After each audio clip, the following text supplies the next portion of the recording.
one we are going to talk about after a hiatus from movie making for a while. He made Tusk. When he made Tusk, he had been doing podcasts for a while at that point. He'd been doing the Smodcast podcast with Scott Mosier, his producer on most of his movies. He had kind of created this whole podcast network, was doing Fat Man on Batman and Hollywood Babylon, and his friends Walt Flanagan and Brian Johnson, along with Brian Quinn, at the time, their sound guy, later to become Brian Quinn of Impractical Jokers, started Tell 'em Steve Dave, out of which they recorded at Jay and Silent Bob's Secret Stash in New Jersey, which Walt was running at the time, the comic book store Kevin Smith owned. But he had gotten really into podcasting. And apparently one of the podcasts, or one of the episodes, he and Scott Mosier are joking about some ad they saw in the classifieds or something where somebody was looking for somebody to come and dress like a walrus and be their friend or something weird like that. And they just got like spitballing and laughing about how crazy and funny it would be if like it was like a whole ploy to like permanently sew you into a walrus suit and like this whole weird thing. And they got joking about it, laughing about it. And they did like some Twitter poll where if you wanted to see that movie actually get made, you'd write hashtag walrus yes. And it was like overwhelmingly, they got thousands of people were like, absolutely, you should make that. So in a sort of weird roundabout return to like independent filmmaking, he like partially self-financed and partially got some financing. I think he even like took out another mortgage on his house or something to get to come up with some of the movie or some of the money for the movie. And they made this movie, which is I synopsized as an arrogant podcaster, played by Justin Long, is drugged and imprisoned by a walrus-obsessed serial killer. Weird-ass horror ensues. And that's basically it. It's Justin Long as a podcaster. Michael Parks, who was in Red State, comes back as the killer, the crazy man who wants a walrus friend. And then it has... Oh, I was going to say, is Michael Parks, I didn't look him up. Is he in something else I would have seen that you know of? He's been in a million things. He's one of those guys who apparently, and I don't know that much about him, but he's one of those people who almost could have had like an Al Pacino type career in terms of like he's an all-time great actor, but was either never quite in the right place or never quite in the right movie or whatever. But he's considered, I guess, in Hollywood to be like one of the all-time greats kind of things. And at some point, starting with Red State and then with Tusk, Kevin Smith got to work with him a couple of times. And then he died, actually, I think just a few years ago.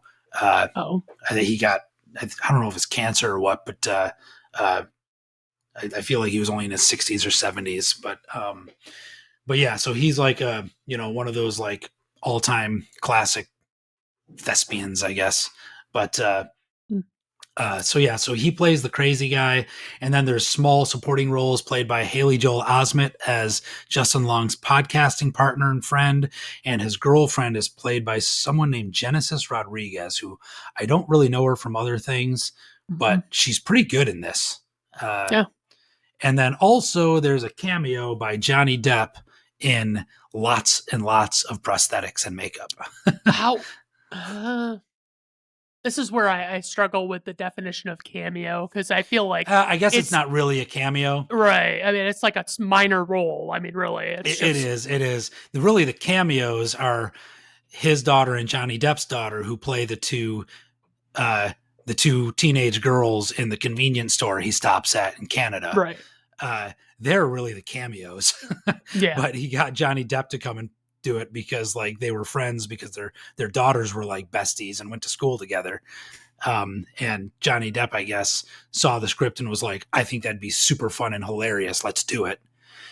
And apparently another fun bit of in the weeds trivia, he got him to agree to do the part, but he was off doing one of the Pirates of the Caribbean movies at the time. And so he was never around on set, and he actually kept it a pretty big secret that he was going to come and do the part and didn't tell anyone.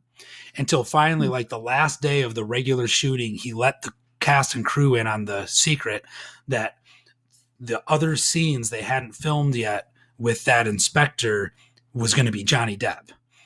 But he wanted them all to keep it a secret because like he wanted that to be a big surprise in the movie. Right. Once Johnny Depp did show up, he asked if he could bring his makeup guy from Pirates of the Caribbean, and he was like, yeah, sure, whatever, you're Johnny Depp and you're doing this practically for free, bring whoever you want. And he put that giant nose on him and he thought it was hilarious. And so he's like, can I use this in the movie? He was like, again, you're Johnny Depp, you can do whatever you want. And ended up being in the movie like practically for nothing, and apparently had a blast making it. And they shot all his scenes kind of near the end, like, you know, like I said, after they did all the rest of the shooting, so it was pretty quick, but just had like this kind of goofy time making it. But anyway, all that aside, this is a movie that, well, I guess I've been talking a lot. What do you think of this movie? I want to hear what you think first. So, this movie, I feel like, okay, Justin Long, just to lead off, I only like Justin Long in smaller supporting roles. Like, I don't typically like him as the lead, and then like to compound on that, it's like he's the biggest ass face of all time, kind of like Ben Affleck was in the last movie. When you were talking about Ben Affleck in the last one, I was thinking about Justin Long in this one. Yes, like, I mean, it's like, almost over the top. Like, oh, it's aggressive. This guy's awful. Yeah, and so it's like, you know, he's got this podcast, and it's called the Nazi Party, NOT-SEE, and because it sounds like Nazi. Anyway, so he goes to this house, you know, and he's going to talk to this eccentric old guy who's going to let him stay, and, you know, it'll be for free. He'll just have to do some chores and stuff. And it's like, Dan, this one, I've never had a movie take a sharper turn downhill for me. Like, it was like, yeah, okay, you know, he's talking to this guy. This guy's talking about this goofy story about like being lost at sea, and like some walrus comes and saves him or something. And then it's like he wakes up, like he you know, he's been drugged, like the tea that he's drinking or whatever it is drugged, and so he wakes up and he's missing the lower half of his left leg. And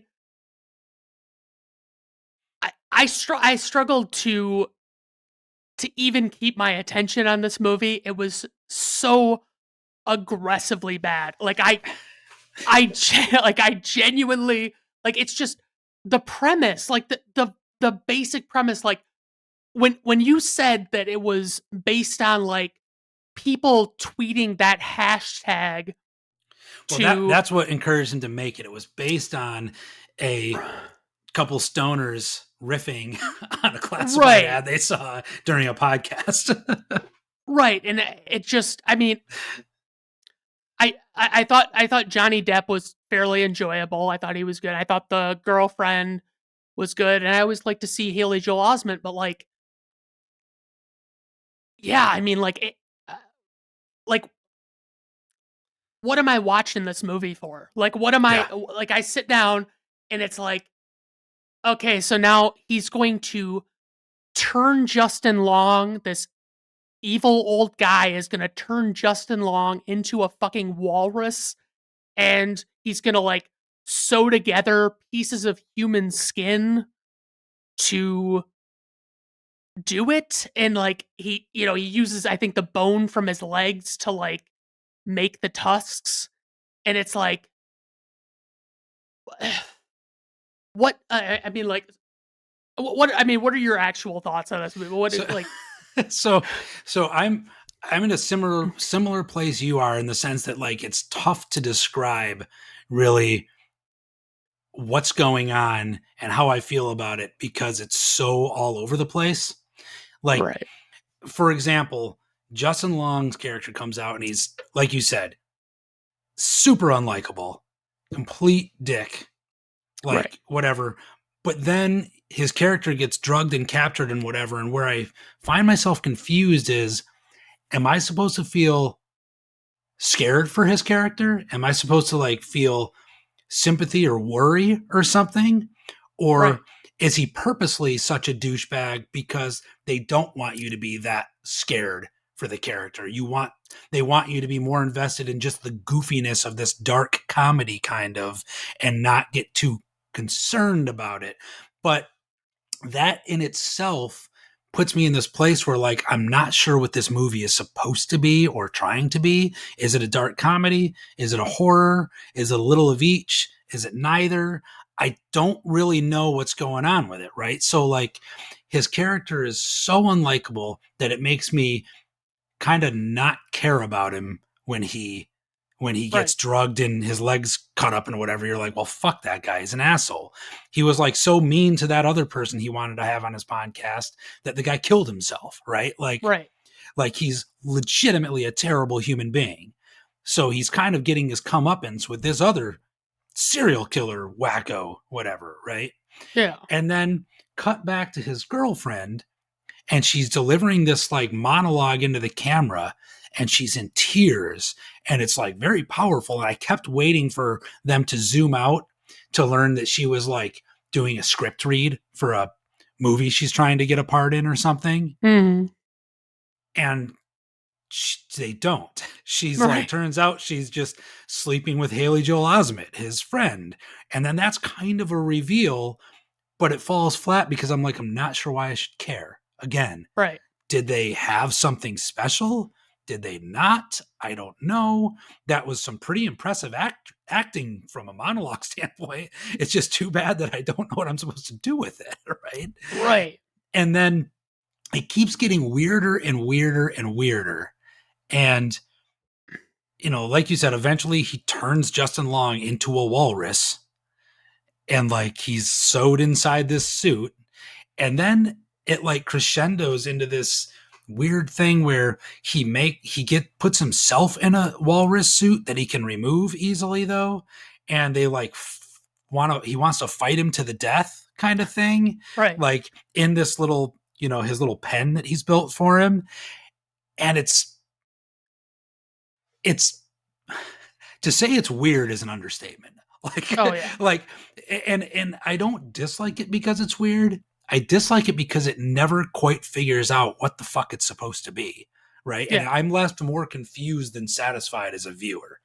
I will say, I think I I I don't completely hate it, but I don't really enjoy it, right? Right. And I don't think it's a good movie Yeah. at all. But I do think, in a weird way, there's something there that I like, not in the premise of the movie, but like the premise of what Kevin Smith was doing in the moment, which was let's get weird, right? Let's get weird and make something that's never been made, that's never going to get made by anyone or anywhere else, and just have fun. And like, I don't know, it doesn't redeem the movie, it doesn't save the movie, obviously. But at the end of the day, I'm in this weird position where I give it a D based on bonus points for getting so wildly outside of the box with creativity that I think I want to give credit for that. Outside of that, I think the movie in and of itself is an E. It's like almost, I don't want to say completely unwatchable, but pretty close. Right? Yeah. I mean, So can you guess what I'm gonna rate it? I'm going to guess you're going to rate it an E. That would be And correct. I don't disagree with that rating, even though I myself give it a D based, like I said, based on the idea that it's as indie as you can possibly get in just getting weird. I kind of think that's a fun idea, but outside of that, it's it's a bad movie. It's I not a mean, good movie. it's like There's no way around it. there are The flashbacks are confusing. The there's maybe one characters are likable character, like one. Johnny Depp, maybe. Yeah, like that's all I'm thinking is like he's okay. Like he doesn't obviously he's not gonna solve the problems of this movie, but like to your point of like the creativity thing or like outside the box. Honestly, if this is the movie we get for outside the box, I'm like, Well, I'm good. maybe let me put it this way: in an era where every other movie is a remake or a reboot or a sequel, Or a superhero movie. which is all of those, Yes, right? right. Which is all of those. Instead of getting a fifth Spider-Man reboot in 20 Right. years, it's something original, which doesn't seem to be Yeah. happening enough. But like my thing is like I hate that everything's remakes, everything's Yeah. reboots and all that shit. But like if I have to choose between watching another remake or sequel or whatever and this and Tusk with Justin Long, I'm not going to be upset at all if I am stuck with the sequels and reboots. I'd rather have that because it's See, like I just don't I don't think this movie has it's like just doing something different or outside of the mhm. box does not it doesn't make it obviously doesn't make it good, but it doesn't give it it's not a redeeming quality. If it's a shit movie, it's a shit movie. Like it's But I so here's where I will disagree with you. I would, as much as I don't think this is a good movie and I don't particularly enjoy it, I would rather watch this again than watch the Lion King live action remake, which I've never even seen. I don't know why that exists. I have but no interest in seeing it. I would rather see a weird, confusing movie about a walrus man.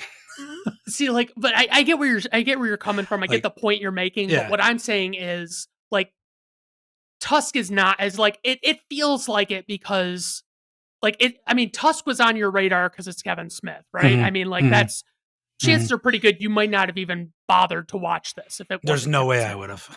Right. And so that's what I'll say is like believe it or not there are other movies out there that aren't getting high Right. praise in the media Right. or marketing, but like you can seek those out and so it's like Right. it's obviously not your only two options is to watch Tusk Right. or The Lion King live Right. action remake. I mean, so it's so that's where I'm at. Like I'm Yeah. just like No, I don't disagree with you. Like I said, I wouldn't recommend this movie to anyone at all. right. Like, and I have no desire to see it again myself. I just I I like that I like the idea of people doing original strange things rather than the same thing again. I can agree with So that. I give it a point for that, but I feel generous in doing so. Um, Speaking of which, the next movie he made, based on the two convenience store clerks in Tusk, he gave them their own movie, Yoga Hosers. If you don't like this, do not bother with that. It's every bit as weird. It's every bit as Oh, out really? there. I've seen it once. I found it almost unwatchable. I think I felt as much about that as you feel about this, of just like, Oh, okay. what's going on here? Yeah. I'd probably similarly be like, well, maybe I'll give it a D because again, it's so far out into left field. It's bizarre. Right. But I don't, again, I wouldn't really recommend that to anyone. It's another very strange, very weird, just kind of horror, but not, I don't know. Not, it's horror like Tusk is horror, I guess, where it's almost goofy and you're not sure what it's supposed to be. But Hmm. yeah, I would say skip it. Okay. Given how strongly you feel about hating Tusk, I would say you are going to hate Yoga Hosers just as much. Okay. That's good. It's good to know. And then after that, there's Jay and Silent Bob Reboot. Again, another sequel. This one, my only complaint of Jay and Silent Bob Strike Back, as much as I enjoyed it at the time, going back and watching it these days, as we discussed on the podcast we did earlier, is the jokes are so inside that if you haven't seen the references, you won't get them. And Right. 20 years later, I can't imagine somebody checking that movie out for the first time and being like, this is funny. They'd be like, I don't get it. Jay and Right. Silent Bob reboot doubles down on that premise and is like even more inside jokes, whatever. It was enjoyable, but I have a hard time recommending it. It was okay. And then I started watching Reboot, like, I got less than 5 minutes into Reboot, and I was like, yep. it's not for me. Like, I didn't Yeah, I didn't yep. really like the even like the dialogue, like the line Yeah. readings and stuff were not good. I mean, No, I as a Kevin Smith fan, I felt like this movie's supposed to be for me, and it's not. It's not getting there. Like, right. it wasn't. I don't know. It's in this weird gray space between like feeling mailed in and feeling overly fan servicey, and to like it as a result, you end up with this thing that's just kind of a 2 hour inside joke that's like not doesn't really do, I feel like, what it's supposed to do. Right. Similarly, Clerks 3 came along. That Oh, yeah. was his last movie. Again, that one, the first half of the movie is as inside baseball as it gets. Like, it's literally the first half of the movie is callbacks and about him making Clerks. But now Dante and Randall are making Clerks. Like, literally, they're reshooting scenes from Clerks, but Randall is now Kevin Smith making a movie about his life, triggered by the fact that he has a heart attack and his life flashes before his eyes and whatever. He's like, I want to do something before I died. Oh, by the way, this is a couple years after Kevin Smith had a heart attack in real life and almost died. So, like, again, he's drawing on his real life, which I will say, I think it's better than Clerks 2. Oh, really? Okay. And I think the reason, in my opinion, is that whereas Clerks 2, he was just, it was the next chapter in these characters' lives. Right. And then it gets weird. This one is more like he's going back to the familiar well of like, I'm going to write about my life. Right. And I think it pays dividends here, despite a lot of inside jokes and a lot of references where you could say, well, this really wouldn't make sense if you didn't see the first two Clerks movies. You could almost say that about any third movie in a trilogy, right? Right. Like, things might not make a lot of sense unless you saw, you might not know what the hell's going on in Star Wars 3, whatever. Return of the Jedi. Yeah, if you didn't know what happened before that, I guess. I don't know. Maybe that's a bad example because I'm not a Star Wars guy, but no, I mean, it would be, fact it would I called be it Star confusing. Wars 3. Yes, but, right. But like Clerks 3, I feel like it's definitely, I like that he's, it seems personal again. It gets a little dramatic, a lot dramatic at one point. It made your sister, my wife, cry like a little baby. She wept openly, which doesn't happen often at movies. But this one, man, holy cow, it was like waterworks. I would say that's worth checking out. That one's worth checking out. But that basically brings us to the end. All right. And we actually, one way or another, we actually kind of talked about all of them. So it only took us 3 hours. Yeah, no big deal. Don't worry about it. It's funny because with like the video, I find that I cut like less than 10 minutes worth of time out of the runtime. So it's like, it's going to be a lot. Like, I almost wonder if I should divide it by movie and just release them in a series or something. I don't know. Huh.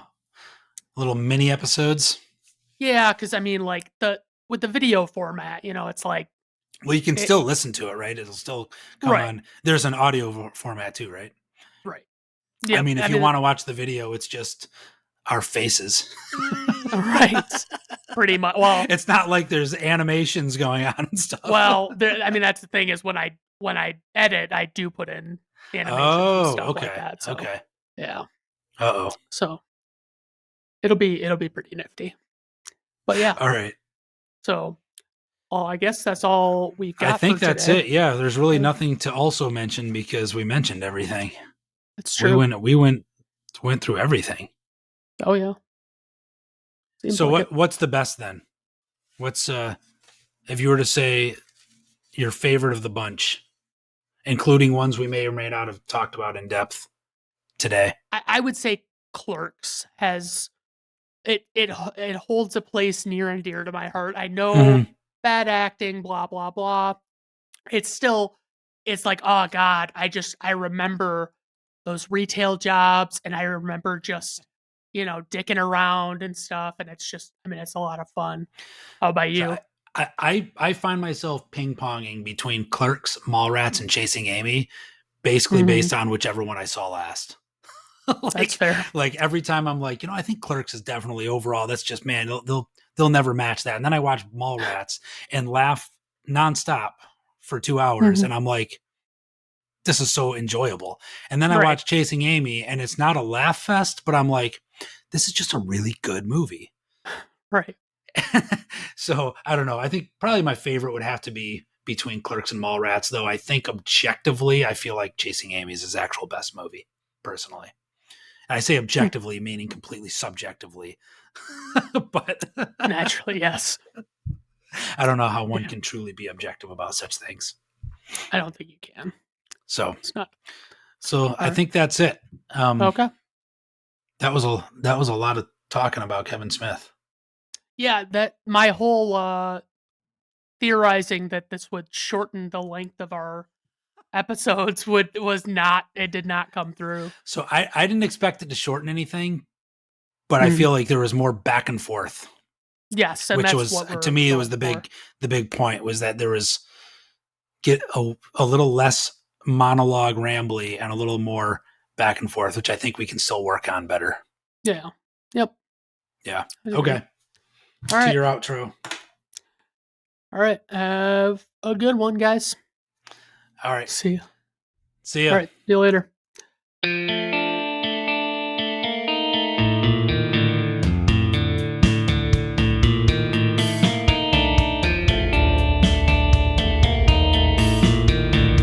Brandon at Random Reviews artwork, theme music, and podcast are written, performed, recorded, engineered, directed, and produced by Brandon Griffes in association with Brandon at Random Reviews Entertainment.